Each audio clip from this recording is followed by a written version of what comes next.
Vous savez, être un expert en service et relations clients nécessite de posséder plusieurs qualités essentielles. Dans cette vidéo, nous allons parler des qualités essentielles d'un expert en service et relations clients. Bonjour et bienvenue dans cette nouvelle vidéo. J'espère que vous vous portez très bien. Moi, je suis en pleine forme. Asseyez-vous confortablement. C'est parti. Voici l'une des principales qualités attendues. L'écoute active.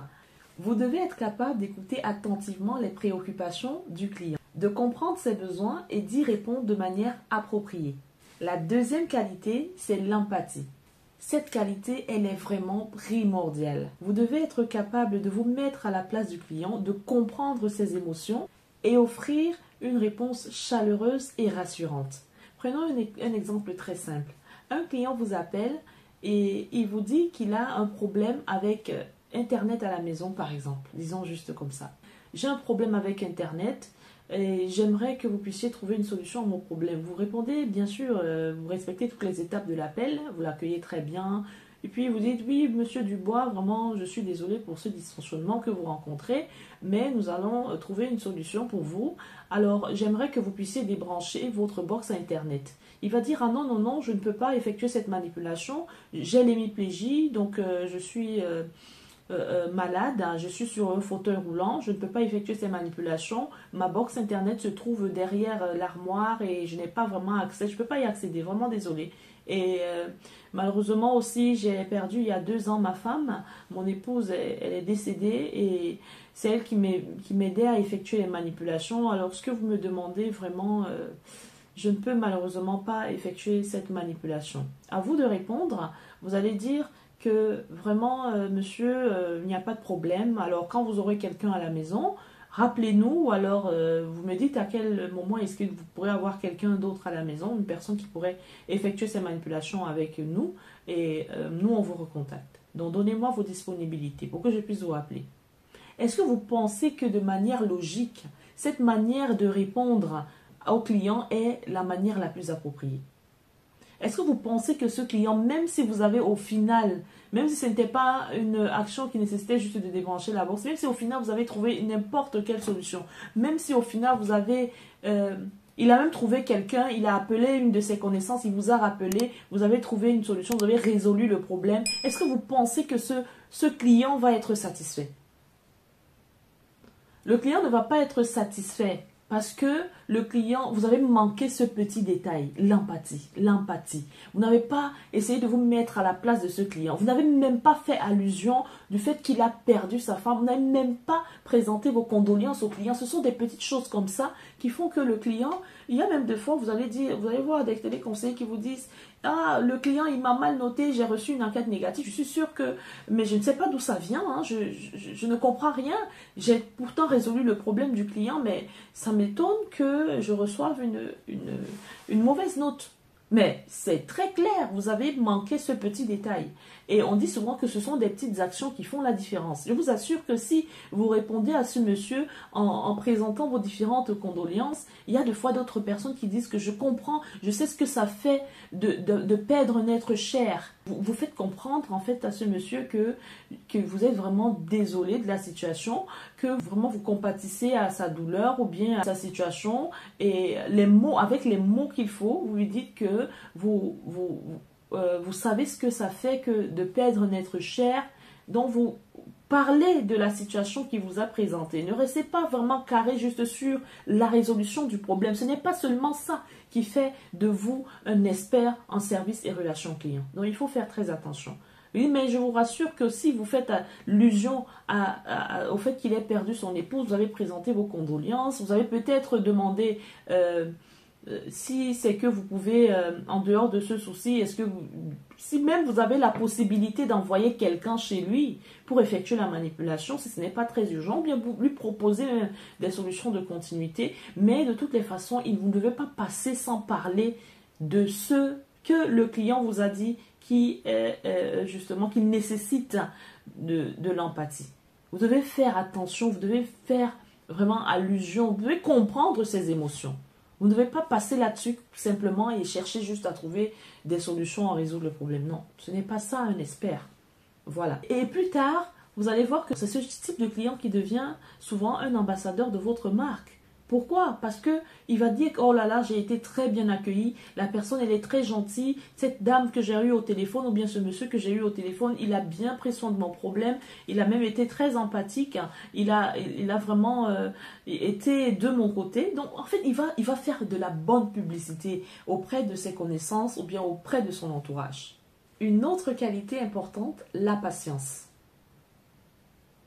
C'est l'une des qualités essentielles que doit posséder toute personne qui travaille dans le domaine du service client. Et même pas seulement dans le domaine du service client. Il y a un adage qui dit que la patience est une torture, mais la plus grande vertu.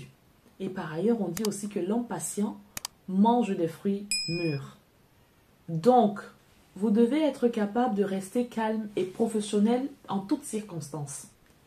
Une autre qualité, la communication claire. Il est important de communiquer de manière claire et concise. Je ne vais pas rentrer dans les détails, nous avons parlé de la communication claire dans la précédente vidéo, la précédente partie. Je vous invite à aller regarder cette vidéo pour avoir plus d'informations à ce sujet. Cinquième qualité, la résolution des problèmes. Vous devez être capable de trouver rapidement des solutions aux problèmes du client, en étant réactif et créatif pour satisfaire ses attentes. Une autre qualité est la connaissance des produits et services. Une bonne maîtrise des produits ou des services de l'entreprise est essentielle pour apporter des solutions efficaces et précises. Autre qualité, la proactivité. Vous devez être capable d'anticiper les besoins du client et proposer des solutions avant même que le client n'exprime ses préoccupations. Il y a des fois des clients vous appellent. La dernière fois que j'avais parlé avec votre service client, j'avais eu un problème. Il y avait une chaîne du bouquet, je ne sais, Canal+, par exemple, qui ne fonctionnait pas du tout. Alors, j'ai fait part de cela, mais malheureusement, il n'a pas trouvé une solution. Je suis restée 1 mois sans service. Mais bon, de toutes les façons, aujourd'hui, je n'appelle pas pour ça, hein, j'appelle pour... Il est en train de vous dire de manière indirecte qu'il aimerait avoir un geste commercial ou alors qu'il aimerait être dédommagé. Et vous devez agir de manière proactive pour que vous puissiez trouver une solution afin de le satisfaire. Une solution, bien sûr, par rapport à ce qu'il a dit, même s'il n'a pas exprimé clairement, mais vous avez compris ce qu'il souhaite dire. C'est comme ça, en fait, que vous allez avoir des enquêtes positives. Du moins de très bonnes notes lorsque vous avez des clients qui sont appelés à vous noter. Parce que il y a des personnes qui sont gênées à demander quoi que ce soit. Et donc, cette personne, elle va juste vous faire comprendre la situation. Elle va vous expliquer la situation. À vous de voir si vous devez juste vous excuser ou alors si vous voyez que pour quelqu'un qui paye un service, parce que de manière normale, de manière générale, hein, on paye un service pour pouvoir en profiter. Et quand vous ne profitez pas de ce service, il est clair, normal, légitime, logique que vous puissiez, que vous devriez être, que vous soyez dédommagé. Vous voyez, dans notre dernière conversation téléphonique, parce que oui, ici, on fait aussi des appels, hein, on fait des simulations d'appels, des scripts d'appels en live, donc on communique avec des clients, histoire de montrer vraiment des cas pratiques, hein, que vous puissiez vraiment, réellement comprendre comment gérer ou alors comment réagir face à certaines situations. Nous avions parlé de la proactivité, et donc proposer un bon de réduction à cause du fait que le produit était arrivé avec du retard. Donc, un client vous appelle, il vous dit que le produit est arrivé avec du retard. Vous n'allez pas simplement être désolé, vous excuser, vous lui proposez un bon de réduction sur les prochains achats qu'il pourra effectuer. La dernière fois, on avait parlé, par exemple, vous pouvez faire même un 15% de réduction si vous avez la permission, la capacité de le faire. Maintenant, si vous n'avez pas la possibilité, dites quand même au client que vous allez en parler à votre supérieur et que vous reviendrez vers lui. Et surtout, il faudra vraiment revenir vers ce client. Si vous avez la possibilité de le faire, ne faites pas des promesses. Voilà autre chose. Il ne faut pas faire des promesses auxquelles vous n'allez pas tenir. Donc, si vous savez qu'en disant au client que je vais me rapprocher de mon supérieur pour demander ce qu'on peut faire dans votre cas, alors faites-le et revenez vers le client pour dire ce qu'il en est. Mais ne dites pas cela au client juste pour vous débarrasser du client parce qu'il va encore garder cela. Et la prochaine fois qu'il va appeler, il va dire encore qu'il avait passé 1 mois sans service. Il avait appelé et on lui avait dit qu'on devait parler au supérieur. Jusqu'aujourd'hui, on ne l'a jamais rappelé. Voilà des éléments comme ça qui nourrissent l'insatisfaction du client. Parlant d'insatisfaction du client, on pourra faire une vidéo sur les éléments qu'il faut respecter ou alors comment réagir face à un client insatisfait.